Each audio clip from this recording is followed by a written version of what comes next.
책 읽어주는 헤라. 오늘은 에로스와 푸시케의 사랑입니다.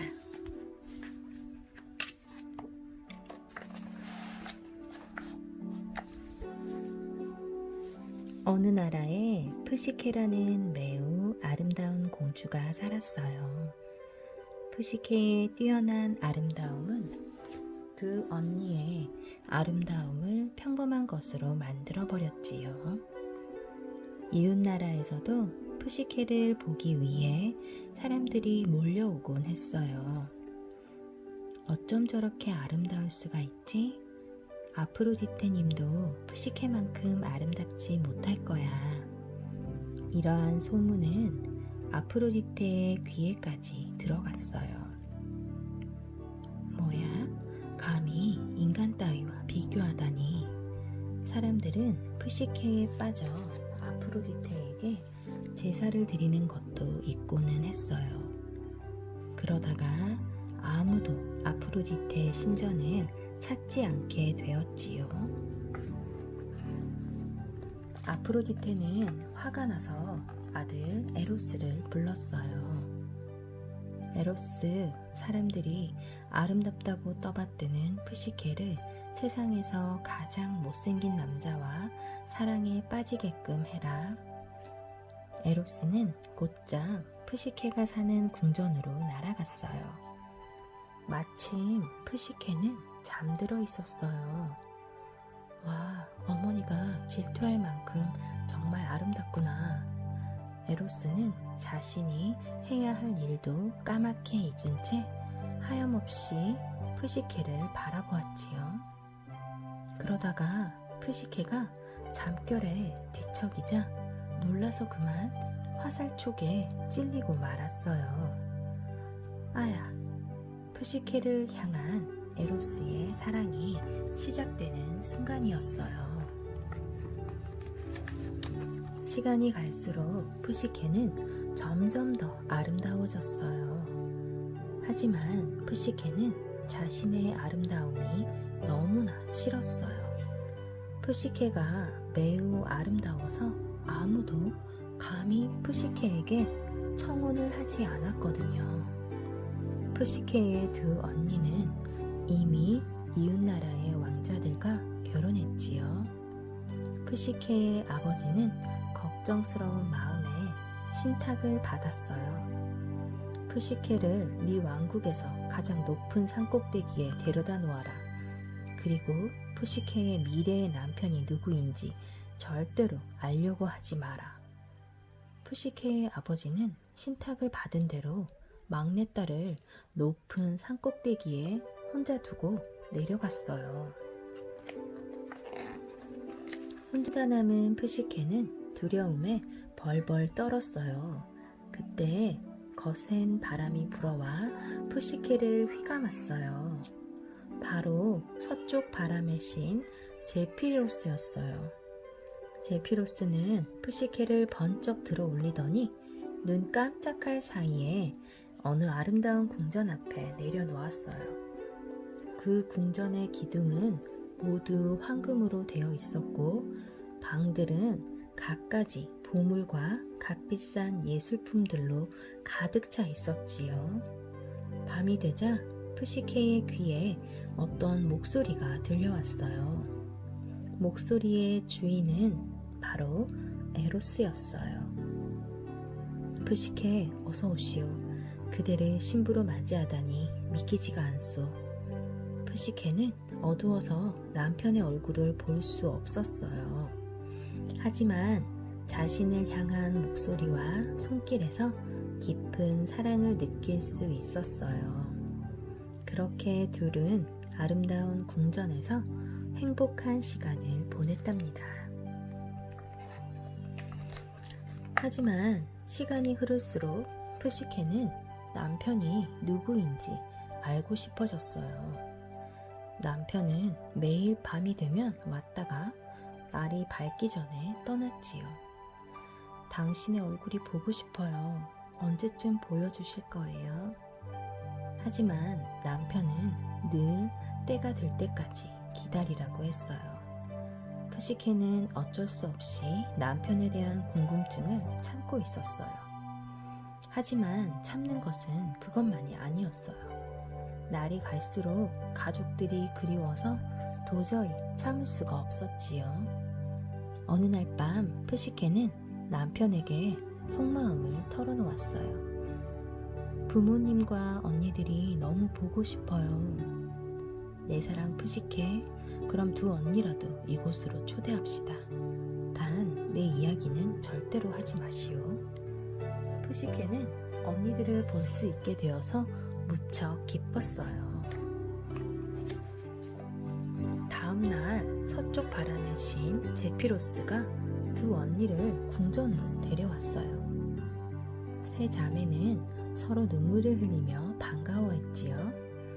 그런데 두 언니는 푸시케가 화려한 궁전에서 자신들보다 더 멋지게 살고 있는 것을 보자 질투가 났어요.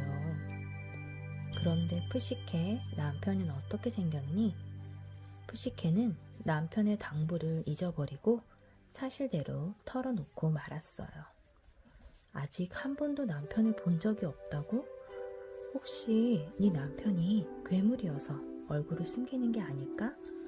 푸시케, 오늘 밤 네 남편의 얼굴을 확인해봐.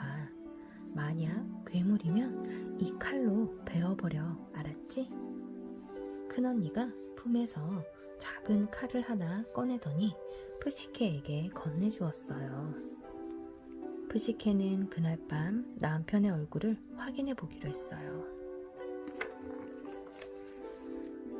어느 날처럼 에로스는 깜깜한 밤에 찾아왔어요. 푸시케는 에로스가 잠들기를 기다렸어요.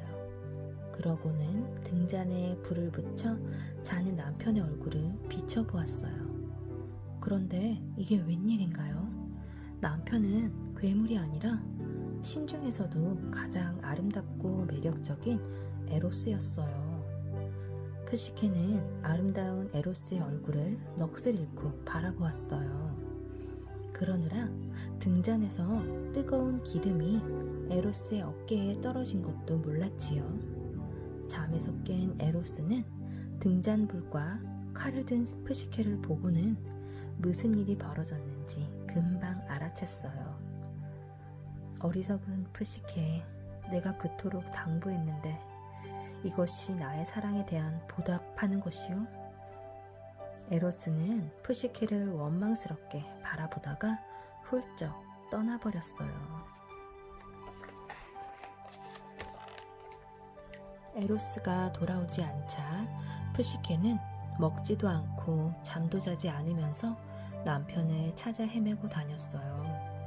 산으로 들로 그리고 보이는 신전마다 가서 간절히 기도했어요. 신이시여, 제발 에로스가 있는 곳을 알려주세요.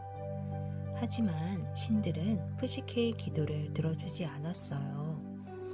푸시케의 기도를 들어주었다가는 아프로디테의 미움을 살 것이 뻔했거든요. 결혼의 여신 헤라만이 간절히 기도하는 푸시케를 불쌍히 여겼어요.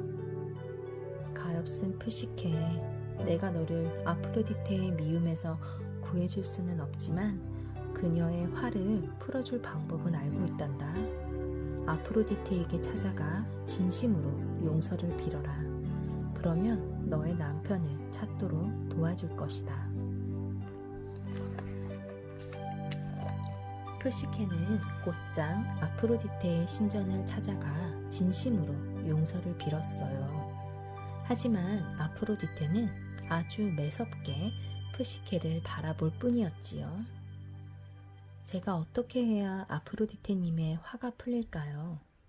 제발 용서해 주세요. 어떤 벌이라도 달게 받겠어요. 그래, 그렇다면 4가지의 과제를 주지. 이 중에서 하나라도 실패하면 다시는 에로스를 볼 수 없을 것이다. 첫 번째 과제는 저녁이 되기 전에 산더미처럼 쌓인 곡식들을 같은 종류끼리 가려놓는 것이었어요. 푸시케가 한숨만 쉬고 있는데 어디선가 개미떼들이 줄줄이 오더니 곡식들을 한 알 한 알 날라 종류별로 구분해 놓는 것이 아니겠어요? 첫 번째 과제는 저녁이 되기도 전에 끝나버렸어요. 못된 계집 같으니 네 힘으로 한 것이 아니란 걸 난 안다. 이번에는 물가에 있는 금빛 양들의 털을 가져오너라.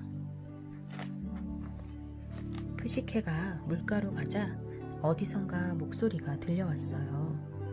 강의 신이 갈대를 움직여 속삭이는 것이었어요. 가련한 처녀 푸시케야, 저 양들은 사람을 잡아먹는단다. 그러니 양들이 잠드는 한낮에 가서 나무 덤불에 걸린 금빛 양털을 모으렴. 푸시케는 금빛 양털을 하나를 모아 아프로디테에게 가져갔어요. 이번에도 네 힘으로 한 것이 아니지? 그럼 이 일도 할 수 있는지 두고 보자. 세 번째 과제는 험한 바위 사이로 흐르는 검은 계곡물을 길러오는 것이었어요. 하지만 그것도 독수리의 도움으로 무사히 물병에 담아올 수 있었지요. 네가 어떤 도움을 받아도 마지막 과제만은 절대로 해낼 수 없을 것이다. 아프로디테는 푸시케를 향해 뜬물을 미소를 지었어요. 네 번째 과제는 지하 세계의 왕비 페르세포네의 아름다움을 상자에 담아오는 것이었어요. 푸시케는 시름에 빠졌지요. 지하 세계는 죽은 자들만 갈 수 있는 곳이었거든요. 푸시케는 탑 꼭대기로 올라갔어요. 그곳에서 떨어져 죽어서 지하 세계로 갈 생각이었지요. 푸시케야, 왜 그렇게 무서운 방법으로 지하 세계에 가려고 하느냐? 이제까지 여러 번 신들의 보살핌을 받아왔는데 왜 마지막에 겁을 내느냐? 어디선가 들려온 목소리는 푸시케에게 지하 세계로 가는 방법을 가르쳐 주었어요. 그리고 당부도 잊지 않았지요. 페르세포네가 준 상자를 절대 열어보아서는 안 된다. 푸시케는 목소리가 알려준 방법대로 지하 세계로 내려갔어요. 뱃사공 카론에게 동전 한 잎을 주어 저승의 강도 건너고 성문을 지키는 케르베로스에게 딱딱한 빵 3개를 각각 던져주어 입을 막았지요. 마침내 푸시케는 페르세포네를 만나서 아름다움을 담은 상자를 받았어요. 간 길을 무사히 되돌아와 다시 햇빛을 보자 푸시케는 무척 기뻤어요. 하지만 기쁨도 잠시 상자 안에 무엇이 들었는지 무척 궁금했지요. 이 상자 안에 정말 아름다움이 들어있을까? 그게 대체 뭘까? 나도 더 아름다워질 수 있을까? 목소리의 당부도 잊은 채 푸시케는 조심스럽게 상자를 열었어요. 하지만 상자 속에 있었던 것은 바로 잠이었어요. 잠은 여신들의 젊음과 아름다움을 유지하는 비결이었거든요. 아프로디테의 잠의 비밀을 알고 있었어요. 사람인 푸시케가 신들의 잠에 취하면 절대 깨어나지 못한다는 것을 말이에요. 푸시케는 결국 길에 쓰러진 채 깊고 깊은 잠에 빠져들고 말았어요.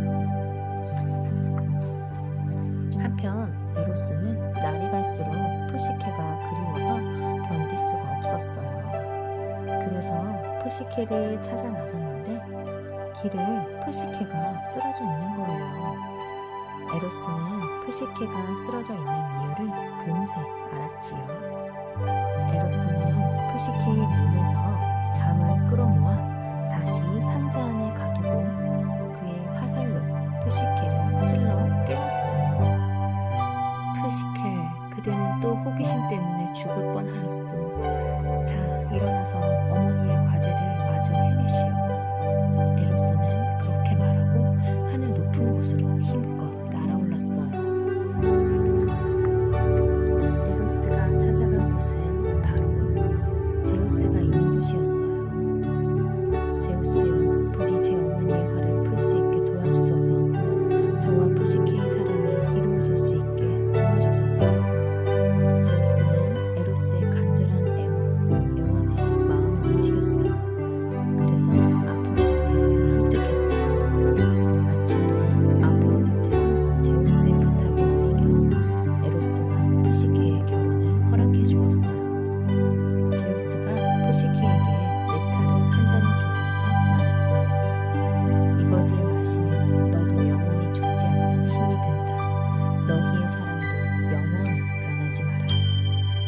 그렇게 해서 푸시케는 에로스와 결혼해 행복하게 살았답니다.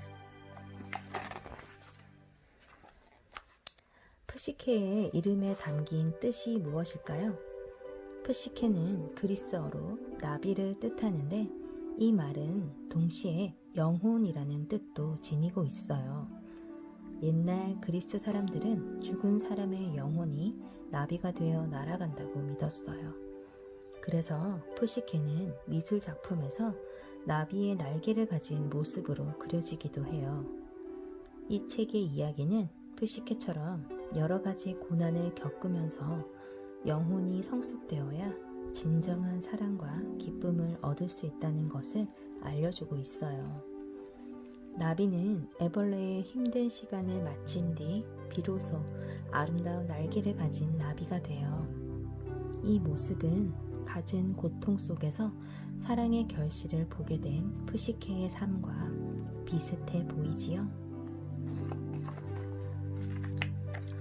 진정한 사랑은 무엇인가요? 에로스와 푸시케의 이야기는 진정한 사랑의 의미에 대해서 생각해 보게 합니다. 사랑이라는 감정에는 여러 가지가 있어요. 가족 간에도 사랑을 느끼고 친구 간에도 사랑을 느끼지요. 또 에로스와 푸시케처럼 여자와 남자 사이의 사랑도 있어요. 사랑을 하면 여러 가지 감정들이 있어요. 사랑하는 사람과 함께 있고 싶고 옆에 없으면 보고 싶지요. 누구나 사랑을 할 수 있고 사랑을 받을 수 있어요. 하지만 사랑을 하려면 노력이 필요해요. 사랑하는 사람과 함께 지내기 위해서는 사랑하는 사람을 이해하고 배려하는 마음을 갖는 게 중요해요.